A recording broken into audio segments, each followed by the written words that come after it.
Hi കുട്ടികളെ മാതാപിതാക്കളെ, നിങ്ങളെല്ലാവരും കീമിൻ്റെ എഞ്ചിനീയറിംഗ് എൻട്രൻസ് എക്സാമിനേഷൻ കഴിഞ്ഞ് ഇപ്പോൾ റിസൾട്ട് വന്ന അവസ്ഥയിലായിരിക്കും. നിങ്ങളുടെ കുട്ടികൾക്ക് എല്ലാവർക്കും റിസൾട്ട് വന്നിട്ടുണ്ടാവും, റാങ്ക് അറിഞ്ഞിട്ടുണ്ടാവും. ഇനി നമ്മൾ കൗൺസിലിങ്ങിലേക്ക് പോവുകയാണ്.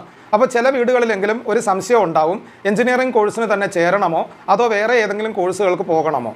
പലരും നമ്മളെ ബന്ധുക്കൾ ഉൾപ്പെടെയുള്ളവർ, നമ്മുടെ സുഹൃത്തുക്കളായിട്ടുള്ളവർ ഉൾപ്പെടെയുള്ളവർ എഞ്ചിനീയറിംഗ് കോഴ്സുകളിൽ നിന്ന് പോകുന്നതിൽ നിന്ന് നമ്മളെ പലപ്പോഴും പിന്തിരിപ്പിക്കാനായിട്ട് ശ്രമിച്ചേക്കാം. അങ്ങനെ ഒരു അബദ്ധം നിങ്ങൾക്കാർക്കും വരാതിരിക്കാൻ വേണ്ടിയിട്ടാണ് ഞാൻ ഈ ഒരു വീഡിയോ ചെയ്യുന്നത്. കാരണം ഞാൻ ഉൾപ്പെടെ ഒരു എഞ്ചിനീയർ ആയതുകൊണ്ട് എൻ്റെ അനുഭവത്തിൽ നിന്നുൾപ്പെടെ എനിക്ക് നിങ്ങളോട് പറയാൻ സാധിക്കും, എൻ്റെ ക്ലാസ്സുകളിൽ പഠിച്ച കുട്ടികളിൽ മറ്റേത് കോഴ്സുകൾക്ക് പോയ ഒരാളെക്കാളും മെച്ചം ഒരു എഞ്ചിനീയറിംഗ് കോഴ്സിന് പോയ എനിക്കുണ്ടായി. അപ്പോൾ നമ്മുടെ കുട്ടികൾക്കും ഭാവിയിൽ അങ്ങനെ ഒരു മെച്ചം ഉണ്ടാവണം എന്നുള്ളൊരാഗ്രഹത്തിൽ നിന്നാണ് ഞാൻ ഈ ഒരു വീഡിയോ ചെയ്യുന്നത്. നമ്മുടെ കുട്ടികൾക്ക് പലർക്കും കീമിൻ്റെ എൻട്രൻസിന് റിസൾട്ട് വന്നപ്പോൾ റാങ്കുകൾ കുറവാണ് കിട്ടിയത്. എന്തുകൊണ്ടാണ് റാങ്കുകൾ കുറഞ്ഞു പോയത്? കാര്യം 10ലോ 11ലോ 12ലോ വളരെ കോമ്പറ്റീറ്റീവായിട്ട് കുട്ടികൾ പഠിച്ചില്ല. ആ കോമ്പറ്റീറ്റീവ്നെസ്സിൻ്റെ കുറവ് കൊണ്ടാണ് നമ്മൾ കീമിനെടുത്ത റാങ്കുകളിൽ കുറവ് സംഭവിച്ചത്. അപ്പോൾ ഇനി നമ്മൾ കഴിഞ്ഞു പോയ കാര്യങ്ങളിൽ ആരെയെങ്കിലും കുറ്റം പറഞ്ഞിട്ടോ അല്ലെങ്കിൽ ഇതിൽ തെറ്റ് കണ്ടുപിടിച്ചിട്ടോ പ്രയോജനമൊന്നുമില്ല. അപ്പോൾ നമ്മൾ ഇനി ചെയ്യേണ്ടത് എന്താണെന്ന് വെച്ചാൽ, ഇനി നമ്മൾ ചേരുന്ന ഒരു പ്രോഗ്രാമെങ്കിലും കുഞ്ഞുങ്ങൾ ഏറ്റവും കോമ്പറ്റീറ്റീവായിട്ട് പഠിക്കുന്ന രീതിക്ക് 4 വർഷം അവർ പഠിച്ചു കഴിഞ്ഞാൽ ആ ഡിഗ്രി കൊണ്ട് അവർക്ക് ഏത് മേഖലയിലേക്കും ചേക്കേറാവുന്ന രീതിക്ക് ഉള്ള എഞ്ചിനീയറിംഗ് കോഴ്സിലേക്ക് കുട്ടികളുടെ അഡ്മിഷൻ എടുക്കാം. നമുക്കെല്ലാവർക്കും അറിയാം, ഈ വർഷം മുതൽ കേരളത്തിലെ ഡിഗ്രി കോഴ്സുകൾ പോലും എന്താകുന്നു, 4 വർഷത്തെ കോഴ്സുകളാകുന്നു. എന്തുകൊണ്ട് ഡിഗ്രി കോഴ്സുകൾ 4 വർഷത്തെ കോഴ്സുകളാകുന്നു? കാരണം 3 വർഷ ഡിഗ്രി കോഴ്സുകൾ പഠിക്കുന്ന കുട്ടികൾക്ക് സാധ്യതകളില്ലാതെ നാട്ടിൽ തന്നെ ഒതുങ്ങേണ്ടി വരുന്നു. പല വിദേശ രാജ്യങ്ങളിലും ഡിഗ്രി കോഴ്സുകൾ 4 വർഷമാണ്. 4 വർഷമെങ്കിലും ഡിഗ്രിക്ക് വേണ്ടി പഠിക്കാത്തൊരു കുട്ടിയെ അവർ അംഗീകൃത ഡിഗ്രി ആയിട്ട് പരിഗണിക്കുന്നില്ല.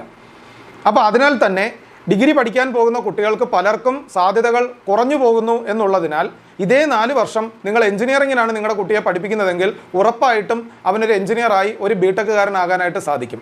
അതുപോലെ തന്നെ കോമ്പറ്റീറ്റീവായിട്ട് പഠിക്കാനും സാധിക്കും. മൈഗ്രേഷൻ ഉൾപ്പെടെ വിദേശ രാജ്യങ്ങളിലേക്ക് പോകാനും ഒരു എഞ്ചിനീയറിന് ഏത് മേഖലയിലേക്കും പോകാനും ഉള്ള അവസരങ്ങൾ അതുവഴി തുറന്നു കിട്ടും.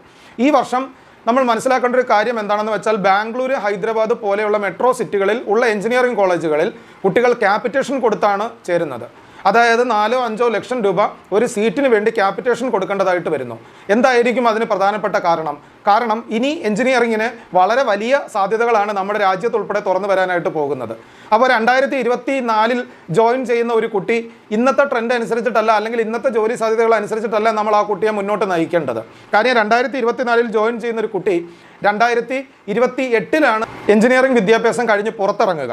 നമ്മുടെ രാജ്യം തന്നെ 2047 വികസിത രാജ്യമാവാനായിട്ട് തയ്യാറെടുക്കുന്നു. ചൈനയെ പോലും ഓവർടേക്ക് ചെയ്തിട്ട് ലോകത്തിലെ നമ്പർ 1 മാനുഫാക്ചറിങ് ഹബ്ബ് ആകാനായിട്ട് നമ്മുടെ രാജ്യം പ്ലാൻ ചെയ്യുകയാണ്. എഞ്ചിനീയറിംഗ് പഠിക്കുന്ന കുട്ടികൾക്ക് എഞ്ചിനീയറിംഗിന് ശേഷം അവർക്ക് ഏത് മേഖലകളിലേക്കും പോകാം. ഉദാഹരണമായിട്ട് ഞാനും എഞ്ചിനീയറിംഗ് പഠിച്ച ഒരാളാണ്. ഞങ്ങൾ എഞ്ചിനീയറിംഗ് പഠിക്കുന്ന സമയത്ത് 60 കുട്ടികൾ ക്ലാസ്സിലുണ്ടായിരുന്ന സമയത്ത് നമ്മൾക്കാർക്കും അറിയില്ലായിരുന്നു നമുക്കെല്ലാം പോകാൻ പറ്റുന്ന മേഖലകൾ ഏതൊക്കെയാണെന്ന്. പക്ഷേ ഇന്ന് ഇത്രയും വർഷങ്ങൾക്ക് ശേഷം ഞാൻ മനസ്സിലാക്കുന്നത്, ഈ 60 കുട്ടികളും ഏകദേശം എൻ്റെ കൂടെ പഠിച്ച 60 കൂട്ടുകാരും ഏകദേശം ഒരു 40-45 മേഖലകളിലാണ് വർക്ക് ചെയ്യുന്നത്. എന്ന് വെച്ചാൽ അന്ന് ഞങ്ങൾക്കറിയില്ലായിരുന്നു ഇത്രയും മേഖലകൾ ഞങ്ങൾക്ക് മുന്നിൽ തുറന്നു വരുമെന്ന്. എഞ്ചിനീയർ ഒരു ഗ്ലോബൽ പേഴ്സൺ ആയിട്ടാണ് കൺവേർട്ട് ആവുന്നത്. അവനെ സംബന്ധിച്ചിടത്തോളം, ഒരു ബിടെക്കുകാരനെ അല്ലെങ്കിൽ എംടെക്കുകാരനെ സംബന്ധിച്ചിടത്തോളം ലോകം തന്നെ അവൻ്റെ സാധ്യതകൾ അവന് മുന്നിൽ തുറന്നു കൊടുക്കുന്നു. അപ്പോൾ അതുകൊണ്ട് തന്നെ നിങ്ങളുടെ മക്കളെ നിങ്ങൾ എഞ്ചിനീയറിങ്ങിന് തന്നെ ചേർക്കണം. കുട്ടികളാണിത് കാണുന്നതെങ്കിൽ നിങ്ങൾ നിങ്ങളുടെ അച്ഛനോടും അമ്മയോടും പറയണം, ഉറപ്പായിട്ടും എന്നെ ഒരു എഞ്ചിനീയറിംഗ് കോളേജിൽ ചേർക്കാൻ തന്നെ പറയണം. ഇനി ഭാവിയിൽ ഒരു മാസ്റ്റേഴ്സ് പ്രോഗ്രാമിന് പോകാനോ ഒരു PhD പ്രോഗ്രാമിന് പോകാനോ വിദേശത്തേക്ക് പോകാനോ ഒക്കെ നമുക്ക് മറ്റു കോഴ്സുകൾ ചെയ്തു കഴിഞ്ഞാൽ നമ്മുടെ സാധ്യതകൾ വളരെ ലിമിറ്റഡ് ആണ്. അതേസമയം എഞ്ചിനീയറിംഗ് ആണ് നിങ്ങൾ പഠിക്കുന്നതെങ്കിൽ നിങ്ങൾക്ക് ഇതിൽ ഏത് സാധ്യത വേണമെങ്കിലും ഉപയോഗപ്പെടുത്താവുന്നതാണ്. ഉദാഹരണമായിട്ട് ഞാൻ പറഞ്ഞാൽ, ഇപ്പോൾ എഞ്ചിനീയറിംഗിന് പകരം ഡിപ്ലോമയ്ക്ക് ഒരു കുട്ടി പോകുന്നു എന്ന് വിചാരിക്കുക. ഒരു ഡിപ്ലോമ പഠിച്ചെടുക്കാൻ വേണ്ടിയിട്ട് 3 വർഷം ആ കുട്ടി മെനക്കെടേണ്ടതായിട്ട് വരുന്നു. പക്ഷേ അവന് കിട്ടുന്ന ഒരു ഡിപ്ലോമയാണ്, ഒരു ഡിഗ്രി പോലും അല്ല. അപ്പോൾ ഭാവിയിൽ 21ാമത്തെ വയസ്സിൽ ഒരു ഡിപ്ലോമ എടുക്കുന്ന ഒരു കുട്ടിക്ക് 28ാമത്തെ വയസ്സിലോ 30ാമത്തെ വയസ്സിലോ അവൻ ജോലി ചെയ്തുകൊണ്ടിരിക്കുന്ന സമയത്ത് അവനൊരു ഹയർ സ്റ്റഡീസിന് പോകണം, ഒരു ഡിഗ്രി എടുക്കണമെന്ന് വിചാരിച്ചാൽ അത് പിന്നീട് സാധ്യമല്ലാതായി തീരുന്നു. അതുകൊണ്ട് തന്നെ 3 വർഷം ഡിപ്ലോമയ്ക്ക് പോകുന്ന പല കുട്ടികളും സെക്കൻഡ് ഇയറിൽ പല കോളേജിലും പിന്നീട് എഞ്ചിനീയറിംഗിന് ചേരുന്ന കാഴ്ചയാണ്, ലെറ്റ് എക്സാം എഴുതി. അപ്പോൾ അങ്ങനെയുള്ള അബദ്ധങ്ങൾ നമ്മൾ ചെയ്തു വെച്ച് കഴിഞ്ഞാൽ നമ്മൾ പോകുന്ന കോഴ്സിന് തന്നെ പ്രയോജനം ഇല്ലാതായി വീണ്ടും നമ്മൾ മറ്റൊരു കോഴ്സിലേക്ക് ചേർന്ന് തുടർന്ന് പഠിക്കേണ്ടതായിട്ട് വരുന്നു.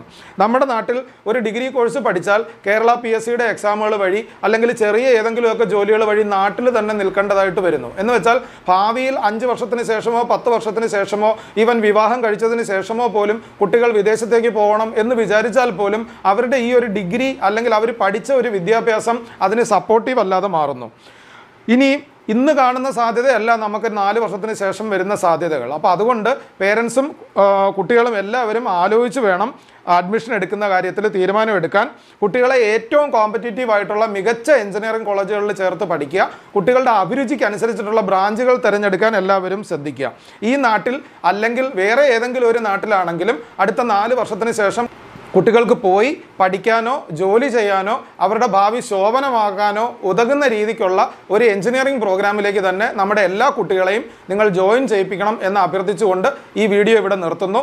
ഈ വീഡിയോ പ്രയോജനപ്രദമാണ് എന്ന് തോന്നിയെങ്കിൽ നിങ്ങളുടെ കൂട്ടുകാർക്ക് ഈ വീഡിയോ ഷെയർ ചെയ്ത് കൊടുക്കുക.